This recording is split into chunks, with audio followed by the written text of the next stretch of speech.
പ്രിയപ്പെട്ട പ്രേക്ഷകരെ, അഷ്ടമുടിക്കായലിന്റെ സൗന്ദര്യമാണ് നമ്മൾ ആസ്വദിക്കുന്നത്. നിങ്ങൾക്ക് തിരുനെല്ലൂർ കരുണാകരന്റെ റാണി ഓർമ്മയുണ്ടാകും.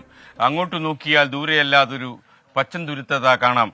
റാട്ടുകൾ എന്നെന്നും അധ്വാന ശക്തി തൻ പാട്ടുപാടുന്നതും കേൾക്കാം എന്നൊക്കെ റാണി എന്ന കൃതിയിലൂടെ തിരുനെല്ലൂർ പറഞ്ഞ അഷ്ടമുടിക്കായലിന്റെ തീർത്ഥം നിൽക്കുന്നത്. അഷ്ടമുടിക്കായലിന്റെ മനോഹാരിത നിങ്ങൾക്കിപ്പോൾ അതിന്റെ ആകാശ ദൃശ്യങ്ങളിലൂടെ നിങ്ങളിപ്പോൾ കണ്ടുകൊണ്ടിരിക്കുകയായിരിക്കും.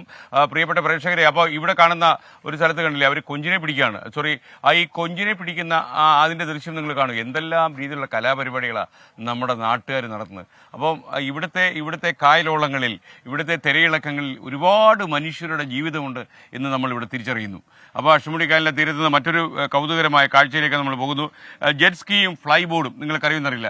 എന്താ മോനെ ജെറ്റ് സ്കീ? മോന്റെ പേരെന്താ? ജോബിൻ അല്ലേ? ജോബിന്റെ വീട് എവിടെയാ?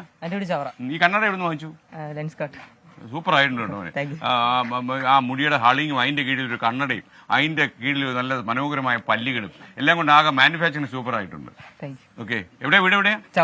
ചാവറ അല്ലേ? അപ്പൊ എന്താ പരിപാടി ഈ ജെറ്റ് സ്കീ എന്ന് പറയുന്നത്? ഫ്ലൈ ബോർഡ് എന്നൊക്കെ പറയുന്നത്? ഫ്ലൈ ബോർഡ് എന്ന് പറയുമ്പോൾ നമ്മൾ വാട്ടർ സർഫസിന്റെ മേളിൽ ഫ്ലൈ ചെയ്യുന്നതാണ്. ഓ, അത് ശരി. വാട്ടർ സർഫസിന്റെ മേളിൽ അത് കാണിച്ചു കൊടുക്കുമോ? പ്രേക്ഷകർ കാണിച്ചു കൊടുക്കും. അപ്പൊ അവരെ വിളിക്കണം നമ്മൾ. ഈ ജെറ്റ് സ്കീയോ?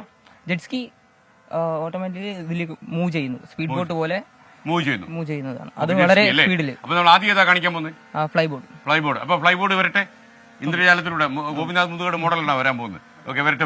അപ്പോൾ ഫ്ലൈ ബോർഡ് എന്താണെന്ന് കൊല്ലം വരെ വരാതെ നിങ്ങൾക്ക് നമ്മുടെ ഗോൾഡൻ സ്കില്ലിലൂടെ ഇപ്പം കാണിച്ചു തരാം. കൊല്ലത്തെക്കുറിച്ച് നമ്മൾ പറയുമ്പോൾ ഈ കുറേ കാര്യങ്ങൾ നന്നാക്കിയാൽ കൊല്ലം ഏറ്റവും വലിയൊരു ടൂറിസ്റ്റ് സ്പോട്ടാവും. നമ്മൾ കോവളം പോലെയോ ഉള്ളൊരു തീരം കൊല്ലത്തിനില്ലെങ്കിൽ പോലും മനോഹരമായ പ്രദേശങ്ങളുണ്ട്. നമുക്ക് ഈ പെരുമൺ പോലെ അല്ലെങ്കിൽ ഒരു ദുരന്തം ഉണ്ടാകുമ്പോഴാണ് നമ്മൾ പെരുമണിനെ കുറിച്ച് അറിയുന്നത്. പക്ഷേ പെരുമൺ ഈ അഷ്ടമുടിക്കായലിന്റെ മടിത്തട്ടിലുള്ള ഒരു സ്ഥലമാണ്. മൺട്രോ ഐലൻഡ്, ഈ കേണൽ മൺട്രോ ഉണ്ടാക്കിയ ഒരു വെള്ളത്താൽ ചുറ്റപ്പെട്ട സ്ഥലമാണ്. അവിടുത്തെ കുറേ കാലം മുമ്പ് നമ്മളൊരു കാര്യം പറഞ്ഞു, 4 പാടും വെള്ളമുണ്ട്, സർവത്ര വെള്ളം, കുടിക്കാൻ ശുദ്ധജലമില്ല എന്ന് പറയുന്ന പരാതി എന്ന് പറഞ്ഞിരുന്നു. അതിനൊക്കെ പരിഹാരമായോ എന്ന് എനിക്കറിയില്ല. തീർച്ചയായിട്ടും അവിടുത്തെ ആളുകൾ നമ്മൾ ഇവിടെ നിന്ന് സംസാരിക്കും. മൺട്രോ ഐലൻഡിൽ എന്ത് സംഭവിക്കുന്നു എന്ന്. അരുൺരാജ് ഇവിടെയുണ്ട്. നമുക്ക് അരുൺരാജിനോട് ചോദിക്കാം, മൺട്രോ തുരുത്തിലെ ശുദ്ധജല പ്രശ്നം പരിഹരിക്കപ്പെട്ടോ എന്നുള്ളത്.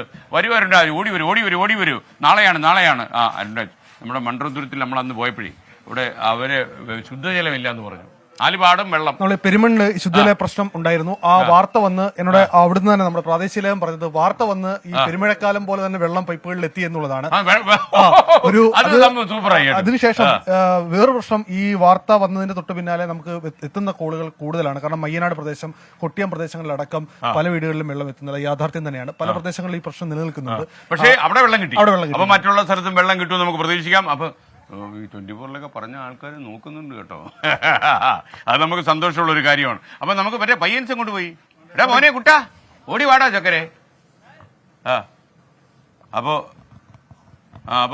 പുള്ളിക്കാരനെ പറയല്ലേ നീ അടുത്തിടയ്ക്ക് എൻ്റെ അടുത്ത് ഒരാൾ പറഞ്ഞു.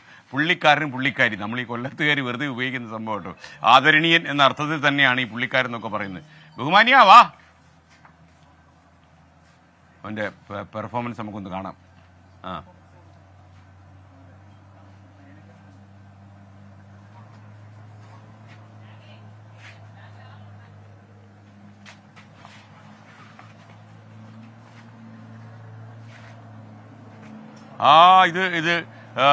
ഇത് മനോഹരമായൊരു കാഴ്ചയാണ് ഇനി നമ്മളെ കാണിക്കാൻ പോകുന്നത് അവര്.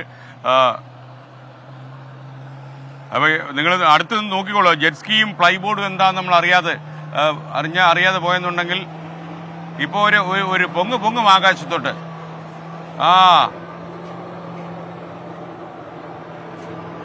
ഓക്കെ.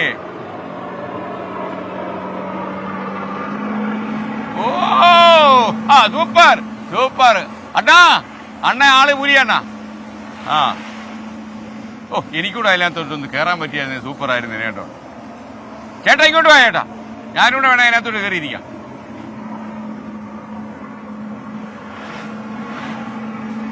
ഇങ്ങോട്ട്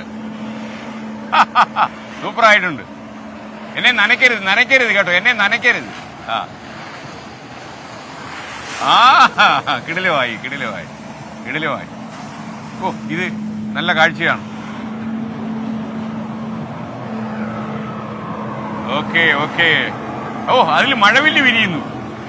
മാനത്ത് വിരിയുന്ന മഴവില്ല് ഇതാ ഈ അഷ്ടമുടിക്കായലിൽ വിരിയുന്നു എന്നുള്ളതാണ് ഏറ്റവും വലിയ ഒരു പ്രത്യേകത. മഴവില്ലുമായിട്ട് വന്ന 2 ചെറുപ്പക്കാരാണ് അവര്.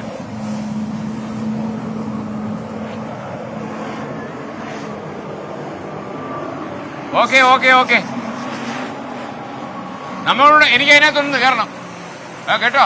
എന്താ പേരെന്താ പേര്? ആ ഓക്കെ, എനിക്ക് കയറാൻ പറ്റുമോ? ഓക്കെ, വേണ്ടി വന്നാൽ കയറാം. നമ്മൾ അതിനകത്ത് കയറാനൊക്കെ നമ്മൾ റെഡിയാ.